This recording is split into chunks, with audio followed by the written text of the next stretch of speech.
අපි රෝගයක් හැදුනම බෙහෙත් බොන්නේ සුව වෙන්න බලාපොරොත්තු වෙන. නමුත් ඔබ කවදා හරි හිතුවද ඔබ සුව වෙන්න බොන ඒ පුංචි පෙත්තම ඔබේ අවසානය සනිටුහන් කරන්න පුරුවන් කියලා? ලෝකේ පුරා සිදුවන මරණ පරීක්ෂණ වාර්තා දෙස බැලීමේදී පෙනී යන භයානකම සත්‍ය නම් රෝගවලට වඩා වැරදි ඖෂධ භාවිතය නිසා වසරකට ලක්ෂ සංඛ්‍යාත පිරිසක් මිය යන බවයි.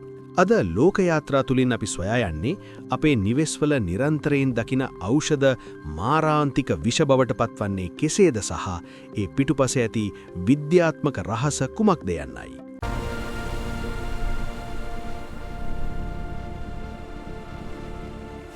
පැරසිටමෝල් හෙවත් නිහඬ මාරයා. මුලින්ම අපි කතා කරමු ලංකාවේ ඕනෑම කඩේකින් ගන්න පුළුවන් පැරසිටමෝල් ගැන. හිසර දෙයක් ඇඟපත වේදනාවක් ආපු ගමන් අපි කරන්නේ මේ පෙති දෙකක් බොන එක. නමුත් මේකේ තියෙන භයානකම පැත්ත තමයි ඕවර්ඩෝස් වීම. පැරසිටමෝල් ශරීරයේදී බිඳ හෙලන්නේ අක්මාවෙන්.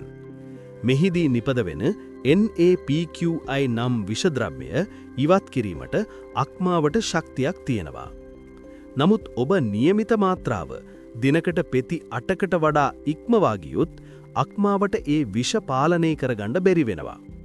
මෙමගින් මරණය සිදුවන ආකාරය නම් පළමුව අක්මාවේ සෛල මිය යාම ආරම්භ වෙනවා.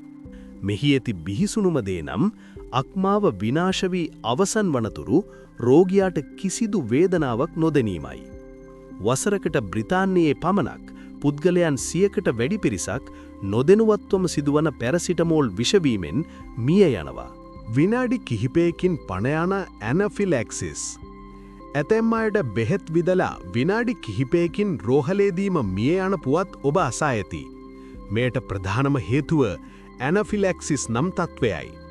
පෙනිසිලින් වැනි ප්‍රතිජීවක ශරීරගත වූ විට සමහර පුද්ගලයන්ගේ ප්‍රතිශක්තිකරණ පද්ධතිය එය දරාගත නොහැකි විෂක් ලෙස හඳුනා ගන්නවා. තත්පර කිහිපයක් ඇතුළත රුධිර පීඩනය බිඳුවට වැටි උගුර සහ පෙනහළු ඉදිමි හුස්ම ගැනීමට නොහැකි වෙනවා. ක්ෂණිකව ඇඩ්‍රිනලින් එන්නතක් ලබා නොදුන්නොත් මරණය ස්ථිරයි. ඒ නිසයි ඕනෑම එන්නතක් විදීමට පෙර වෛද්‍යවරුන් කුඩා ස්කින් ටෙස්ට් එකක් සිදු කරන්නේ. ඉන්සියුලින් නිසා නින්දේදීම සිදුවන මරණය. දියවැඩියා රෝගීන්ට ජීවිතය දෙන ඉන්සියුලින් වැරදි මාත්‍රාවකින් ශරීරගත වූහොත් එය මාරාන්තික ආයුධයක් වෙනවා. රුධිරයේ සීනි මට්ටම ඕනෑවට වඩා අඩුවීම මොළයට අවශ්‍ය ග්ලූකෝස් නොලැබුණු විට මොළය ක්‍රියා විරහිත වෙනවා. බොහෝ විට මේ සිදුවන්නේ රාත්‍රී කාලයේදී. රෝගියාට සීනි අඩු වී ඇති බව නොදැනීම නිසා නින්දේදීම සිහි නැති වී මරණය සිදුවිය හැකියි. මෙය වෛද්‍ය විද්‍යාවේ ඩෙඩ් ඉන් බෙඩ් සින්ඩ්‍රෝම් ලෙස හඳුන්වනවා. ඖෂධ සහ මද්යසාර මාරාන්තික මිශ්‍රණයක්. ලෝක ප්‍රකට සුපිරිතරු රැසකගේ අකල් මරණවලක හේතුව වූයේ මේ භයානක එකතුවයි. නිදිපෙති හෝ මානසික ආතතියට ගන්නා පෙති සමග මද්යසාර භාවිත කිරීම. ප්‍රකට නළුවෙකු වූ හීත් ලෙජර්ගේ මරණය සිදු වූයේද මෙවැනි ඖෂධ කිහිපයක් ශරීරය තුළ එකිනෙකට ප්‍රතික්‍රියා කිරීම නිසයි. මද්යසාර සහ නිදිපෙති යන දෙකම ස්නායු පද්ධතිය අධික ලෙස අඩපණ කරනවා. එවිට හදගැස්ම සහ හුස්ම ගැනීම පාලනය කරන මොළයේ කොටස අක්‍රිය වෙනවා. රෝගියාට හුස්ම ගැනීමට අමතක වී නින්දේදීම පණ යනවා. රුධිරය තුනී කරන ඖෂධ. හෘද රෝගීන් ගන්නා වෝෆරින් වැනි රුධිරය තුනී කරන ඖෂධ ගැන ඔබ අසා ඇති. මෙහි මාත්‍රාව නූල් හීනියට මැනිය යුතු දෙයක්. මාත්‍රාව මදක් වැඩි වූහොත් ශරීරයේ ඕනෑම තැනක රුධිර වහනයක් සිදුවිය හැකියි.